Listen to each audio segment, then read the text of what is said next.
Hello and welcome.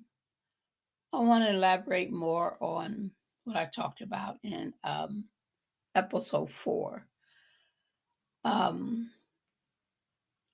I loved this man very much, this minister, and it wasn't easy to let that love go. I questioned myself every single day about what happened, what did I do wrong, what mistake did I make, what didn't I do right, what could I have done different? What could have I have said different? What could I stay with me? The what could I've done? What if I did this? Or what if I acted like, um, why didn't I see? Why didn't I feel? Um, why did I have to let my guards down? I blame myself. I went through a tunnel of rejecting myself, frustrated, frustration, stress, depression, self esteem going down. I felt I was drowning in hurt, not understanding why did it happen again? What?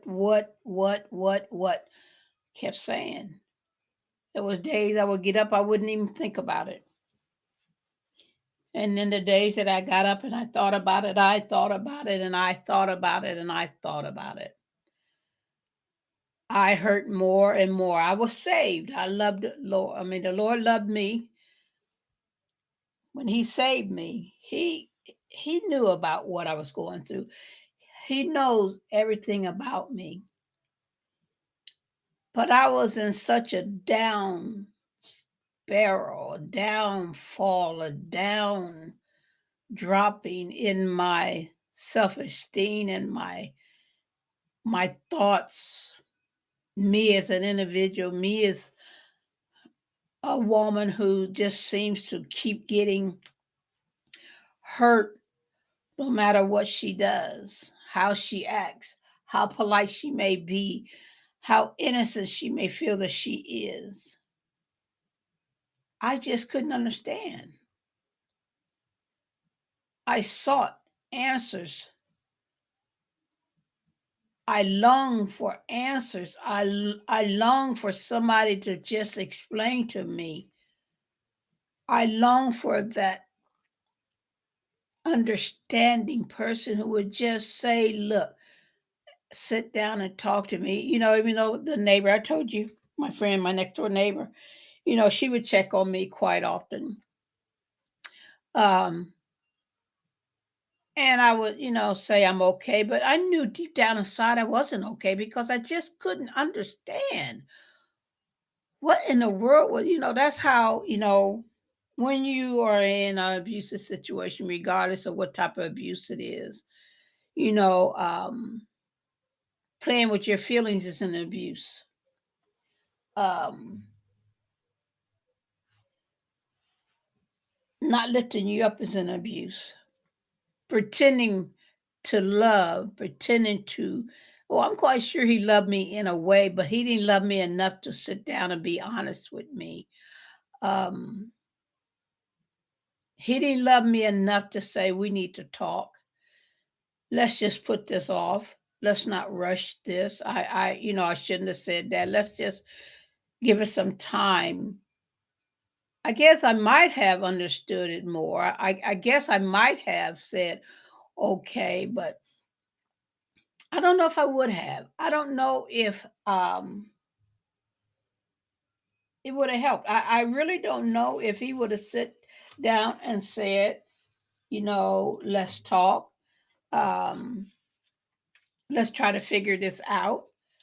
Um, if he would have said, I just need some time because I want to I want you to be happy, so I need some time. If he would have said, I believe, I don't know. That's on that iffy. I don't know because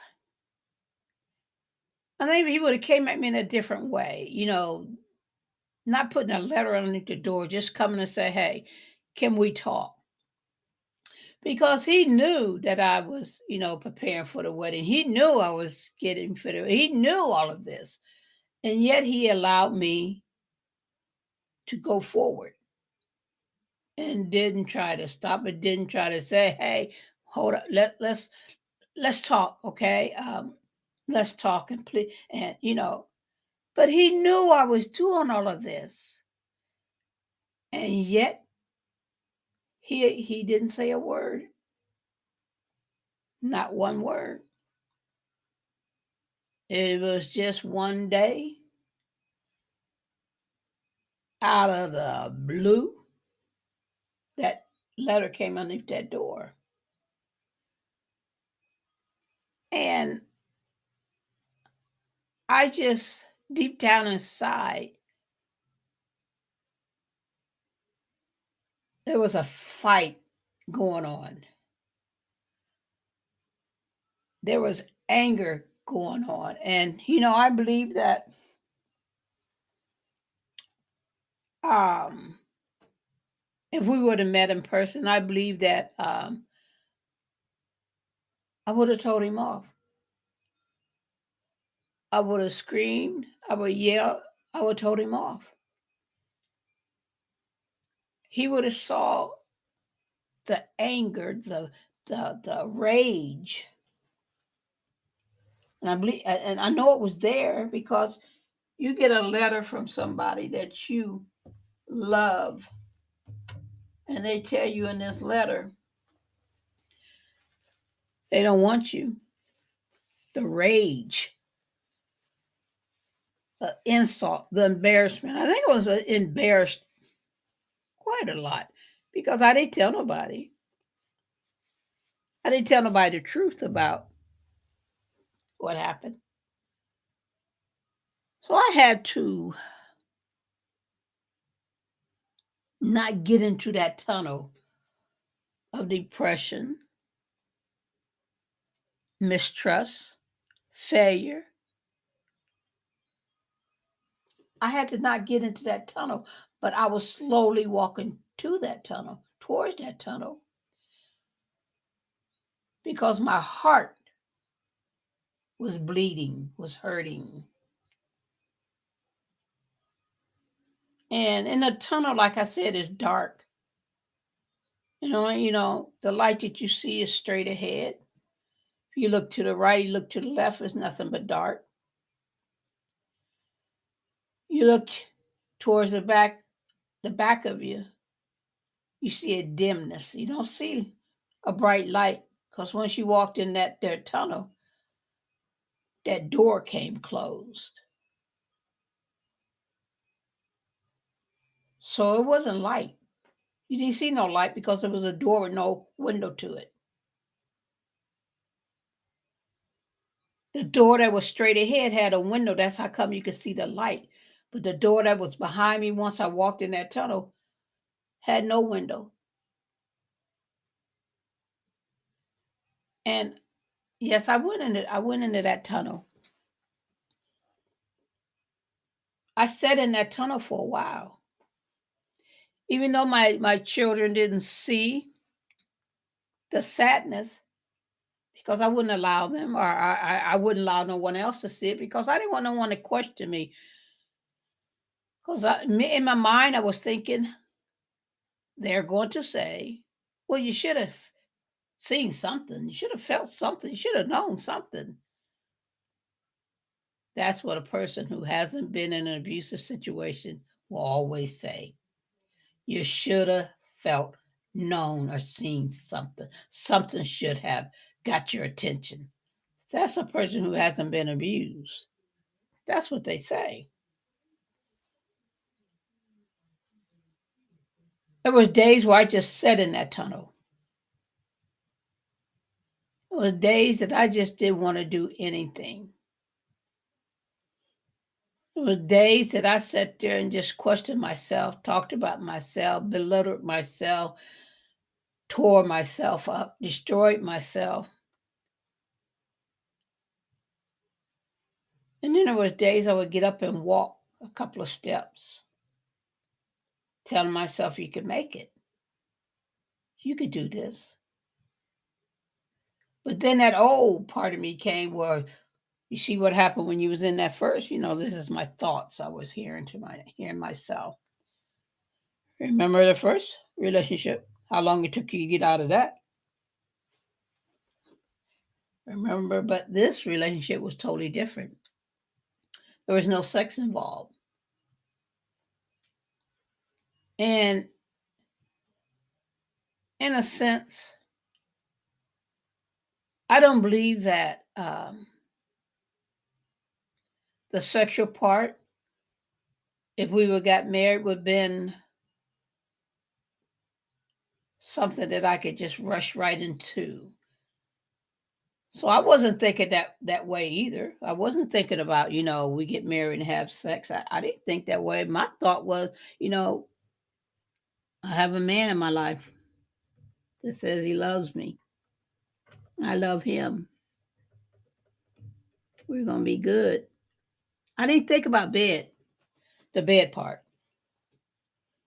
So I believe that would have been a part of the marriage that I would have problems with, because my body had not yet been healed of their sexual part.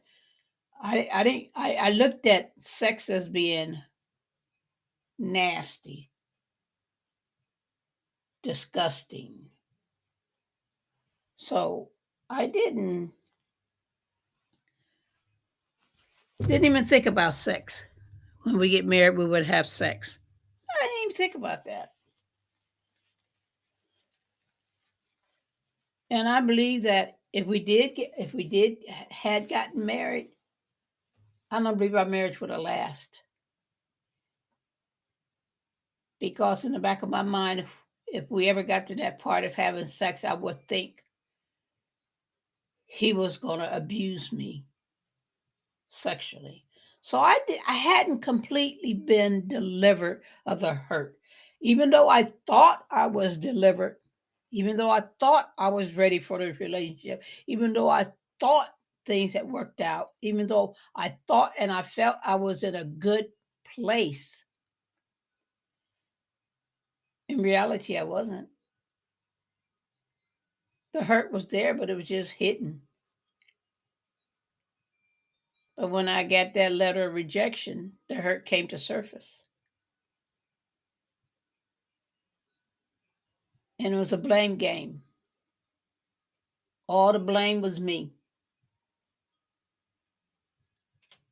And I didn't want to hate this man.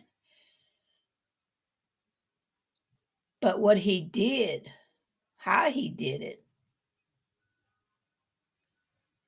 had me feeling somewhat disturbed.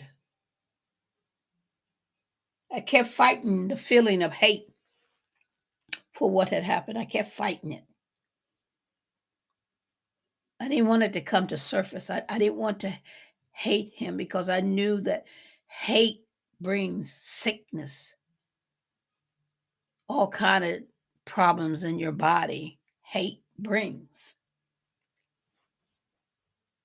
And I didn't want that to happen, because I had 3 beautiful children I had to raise. I wanted them to be happy. So I pushed that sad mom in the back. She was there, but I didn't want her. She wasn't allowed. You could say that, I had a personality crisis. I didn't allow my children to feel any bit of my sadness. But when they weren't there, when they were at school or outside playing, I did a lot of crying.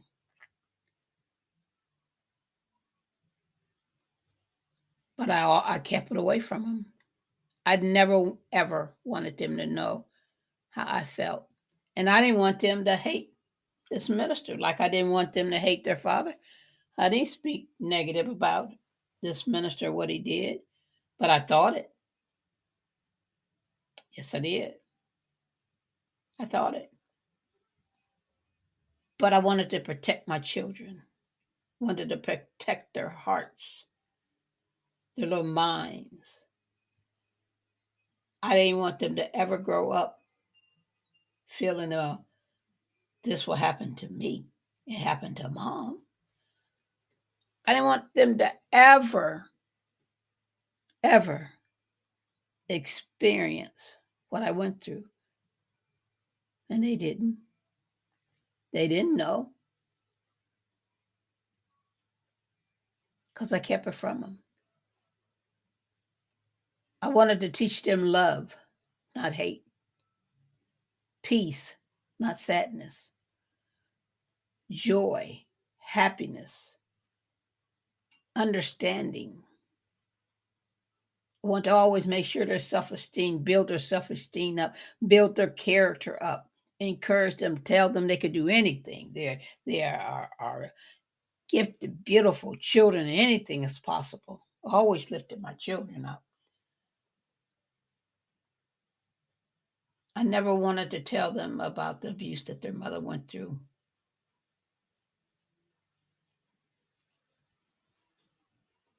And I want, one single woman that's listening to my podcast, let you know, I know how you feel. I know what you're going through.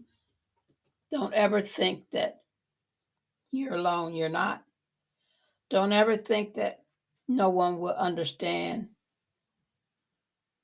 A person who's been in abuse and got out of abuse, the survivor will always understand.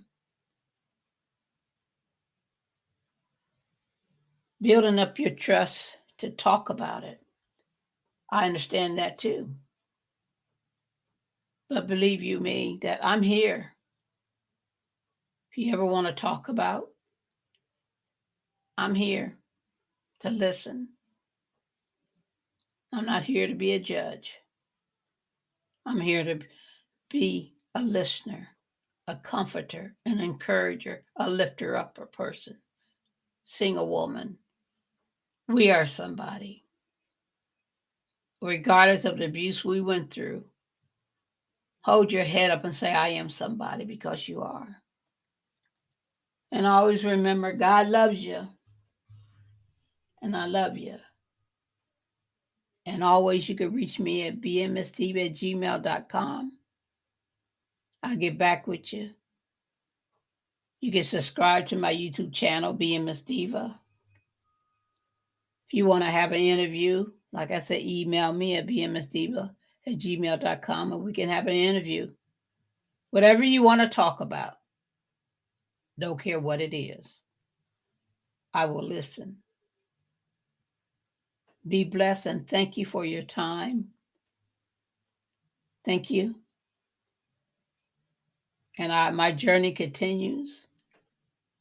My testimony continues. And I will continue to tell you things that I experienced, what I went through, and how I felt. Have a blessed day. Thank you.